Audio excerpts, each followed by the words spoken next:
What's up everyone, Hachi here, bringing you another Clash of Clans video. Today we're going to be looking at just straight up some Clan War Town Hall 10 dominance. Let's check it out.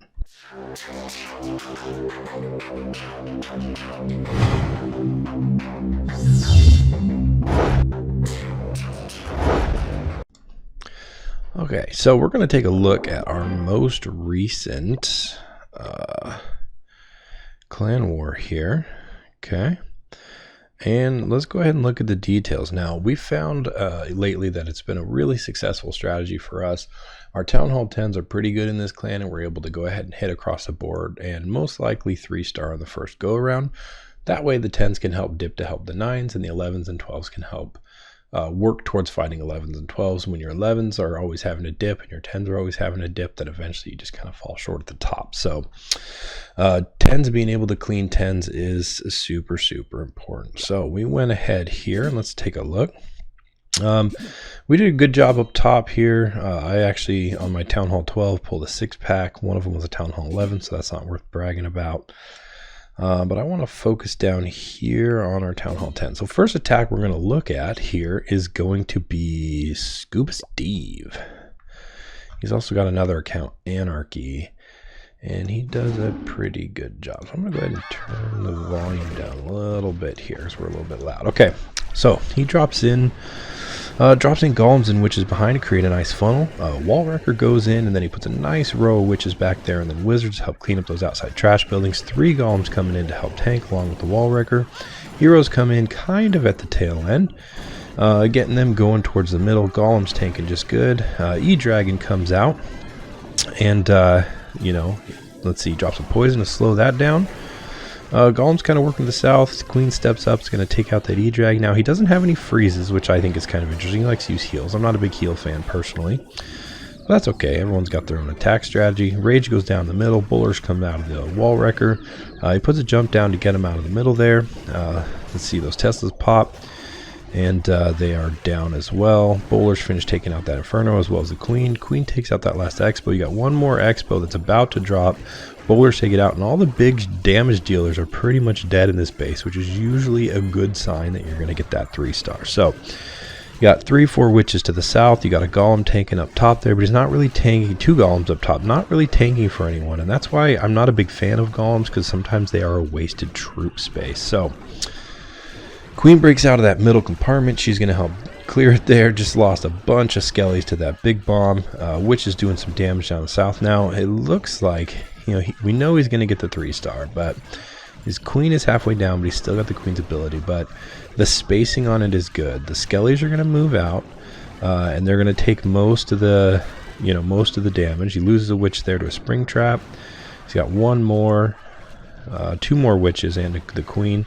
But the skellies are going to go out, like I was saying, and they're going to go ahead and draw fire from the rest of the defenses, which is going to allow the, well, there goes one of them. One of the witches anyway. But they're going to go ahead and they're going to tank the rest of the defenses and give the Queen plenty of time to work. You only got 2 archer towers left and a cannon there. And if you look at this base, this is a pretty common base style where you have the 2 Infernos in the middle surrounded by that little, you know, eye-shaped formation there. This is a common base. You'll see a variation of it a lot at Town Hall 11 as well. But it's not too hard to beat with witches. These big kind of you know, traditional style bases with the Town Hall in the center. Witches usually wreak havoc on them, and they're pretty fun to take out. So beautiful attack by Scuba Steve here, doing some damage, making it work, and getting that 3-star. Now I'm going to go ahead and I'm going to move on to the next one here by Other Goat, and he does a similar attack, slightly different, but you got golems, wizards, witches as well. And let's see, he's actually has maxed out heroes though. So same thing, drops a golem, wizard and witch is behind, another golem goes down, wizard and witch is behind, create that funnel. Wall wrecker goes down, witches are going to go down behind the wall wrecker, wizards are going to come in, drops that 3rd golem in there, help tank. There go the witches finally. Heroes come in. Wallraker breaks into that first layer. Expo shooting, engaging some of those skellies, which is good. That's their job. And let's see. Finally got the clan castle lured. They're coming out. Poison slows them down. Golem stepping up. Wallwrecker's in there tanking as well. Queen gets a rage on her. She's going to step up and finish off the clan castle troops. Witches are sending skellies all over the place. X-bows are firing. He's got a freeze that I think he should use on, yep, he uses it on that backside inferno there, that single shot. That's going to do some damage. Golems step up. They're tanking for the bowlers that are now out of the wall wrecker. King's doing damage in the middle. Beautifully placed jump spell. He's going to be able to access 3 compartments with that jump spell. Puts a heal down. Once again, not a big fan of heal. I think they're a little bit overrated for attacks like this. They're great in miner as well as hog attacks to keep the miners and the hogs alive, but you know, when you're healing golems, it's just kind of like, it seems like a wasted spell in my opinion. Now, witches down at the bottom, they're going to get taken out, but you've got a nice contingent of troops up here. Like I said, that beautifully placed jump spell. Golem's able to get into that other compartment. He's taking damage from the tank and the queen.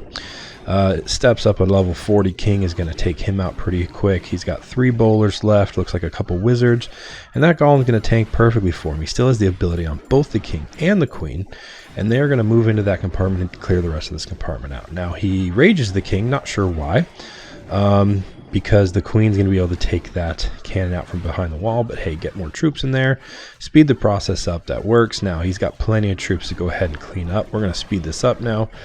Plenty of troops. Go ahead and take out the rest of this base. Another beautiful Gowitch attack by Goat. You'll notice there that base wasn't quite max, but that's okay. It was still a very, very strong, solid attack. Okay, next up we've got Ethan Jr. Looks like he's going to do a hog attack. Now he's got golems and a lot of hogs and a wall wrecker. So he's going to drop in both his golems, and then the wall wrecker goes down. Now he just kind of does align with his wizards, and that's not the best way to create a funnel in my opinion. Drops his heroes down right away, and he's actually kind of lucky his heroes didn't walk. The wall wrecker broke that first layer there, and so they actually went into the inside. If your heroes walk on a hog attack, you are pretty much done. Once again, heroes need to go in. They need to take out the queen, enemy queen. They need to take out the clan castle troops. Now, single shot Inferno's locked onto that golem, doing some damage. Queen steps up, gets a rage. She is now tanking and getting that E-drag. He could probably go ahead and start his hogs anytime soon, because he's got all the necessary things dead. There you go. So now he does a single finger drop, it looks like. All 30 hogs going in at one. Personally, I like to save a couple. Maybe a contingent of 5, maybe have 2 left over for trash cleanup to send in at the tail end. Pre-heals beautifully, because you know you're going to get some big bombs in there with those gaps. And then his hogs are stepping up here, and they are going in. Let's see, another heal down there. Keep them alive during the wizard. Now, you get a little bit of a problem with this backside king. You'll see sometimes they can step up and do a lot of damage. He still has tons of hogs, so I'm not really too worried about it. Taking out that cannon there, you know you're going to get a big bomb. There it is. And oh, beautifully, drops a poison on the king, slows him down. Hogs are able to create some separation, and they're going to step up and kill the rest of the defenses. Now, once they kill the defenses, they're going to turn around and hammer the crap out of the king, like they do right now. And then you have nothing but trash cleanup. So, you know what? A good hog deployment, pulled it off, was able to, isolate the middle troops, take out the, or isolate the middle defenses, take out the king and queen. Hogs just ran a ring around the outside, did a bunch of damage. Now, last but not least, we are going to look at an attack that I did with my Town Hall 10 account. And once again, this is another Town Hall 10 hog attack. Let's see. So here I'm going to go ahead and use giants. I prefer giants over golems in kill squads, just personal preference and experience. I'm going to drop some bowlers. I'm going to drop a little heavy on that right side because I want to make sure that my queen doesn't walk. I want her to step up and take out that enemy queen. But I want to make sure that she doesn't walk. So now that she's dead, Wallracker is tanking that Inferno. We pop the E-drag and he's going over to look. Now, I freeze the E-drag and I drop a Rage Cell, and I actually misdropped that Rage Cell. I probably could have done a little better. I'm going to go ahead and deploy the Hogs of the South now that I know everything in the middle is occupied. And I'm going to go in do a 3-finger drop here in 3 separate waves. So I'm going to heal both groups. And they're going to kind of take out the fat of this this flank here. So they're going to get the whole bottom 6 o'clock side. And then eventually they're going to merge up here. And they're going to go together and take out this X-bow. And they're going to take out that sweeper. And now I've got my hogs all together. Same thing, I planned my entry on my hogs to where they're going to encounter the king last. So that way there's still plenty of hogs and the king doesn't chase them around all base. Take out that wizard tower with ease. They're healed so the bomb does no damage. or very little damage as they get healed right back up. Queen finishes off the last defense. Hogs are going to turn around, beat the skellies, hammer the king, and then you've got nothing but trash cleanup at the end. So there we go. Another Town Hall 10 3-star. Now, like I was saying before, as a clan strategy, it's super, super helpful to have your, having your Town Hall 10s able to 3-star Town Hall 10s. It works great. Now, I know a lot of Town Hall 10 stuff right now is focusing on Dragbat as well as P.E.K.K.A. Bobat, and that's great. Those are perfectly good attacks. A little bit more complicated, in my opinion, than something like a hog attack or a Laloon or some of the, kind of, I guess, more traditional attacks, which are still really, really strong at Town Hall 10. That being said, hopefully you picked something up. You enjoyed watching this video. If at any point in time, oh, hold on, my HDMI is getting all crazy. Well, that's tripping me out. Anyway, I'm going to finish this video here real quick. If at any point in time you appreciate this video or liked any of the content, please give me a thumbs up. If you want to subscribe for any of my future videos, I sure do appreciate the support. Also, I'll put a link to my new Discord channel or server. I just started a Discord server, so if you want to get in touch with me, ask any questions, just hang out, talk about Clash of Clans. I also post videos on PUBG Mobile on my channel as well. Please check them out. Until then, I'll get my electrical thing figured out here, and I'll catch you on the next one.